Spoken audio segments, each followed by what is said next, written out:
Salam sejahtera buat kita sekalian.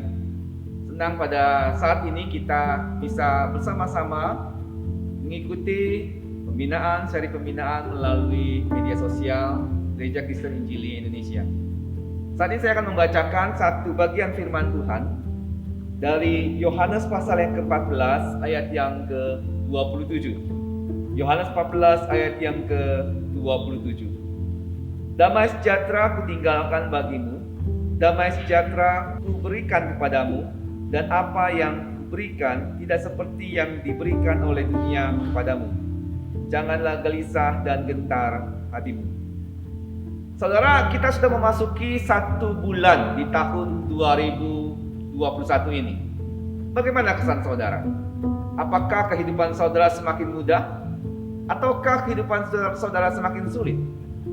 Apakah saudara mengalami begitu banyak hal yang menggelisahkan hati saudara? Saudara, memang kita menyadari bahwa begitu banyak hal yang bisa saja menyulitkan hidup kita. Namun, di tengah-tengah kondisi yang seperti demikian, apa yang dapat kita lakukan, saudara?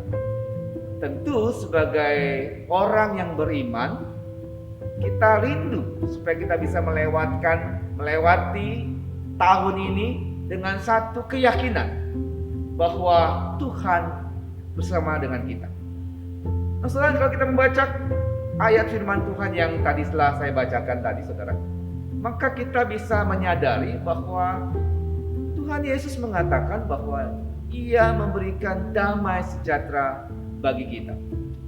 Saudara, damai sejahtera merupakan satu hal yang sangat kita butuhkan, bukan?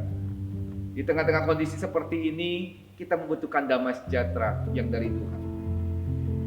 Nah, saudara, Tuhan Yesus mengatakan damai sejahtera itu kuberikan kepadamu.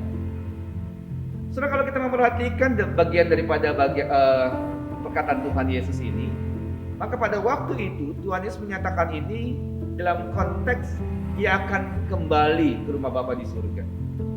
Dia akan pulang ke surga. Pada saat itu Dia akan memberikan Roh Kudus bagi setiap orang-orang percaya. Nah, saudara, Roh Kudus itulah yang akan menolong kita, memberikan penghiburan kepada kita di tengah-tengah setiap pergumulan yang kita hadapi. Puji Tuhan, saudara, karena kita memiliki Roh Kudus dalam hidup kita. Saudara, ketika kita percaya kepada Tuhan Yesus, maka Roh Kudus itu tinggal dalam hati kita. Saudara, inilah yang menjadi sumber kekuatan kita. Ada Roh Kudus yang memberikan penghiburan dan kekuatan bagi kita. Dan oleh karena itu, saudara yang kasih Tuhan, karena kita menyadari ada Roh Kudus itulah, maka kita bisa melewati kehidupan kita dengan baik. Saudara, bagaimanakah supaya kita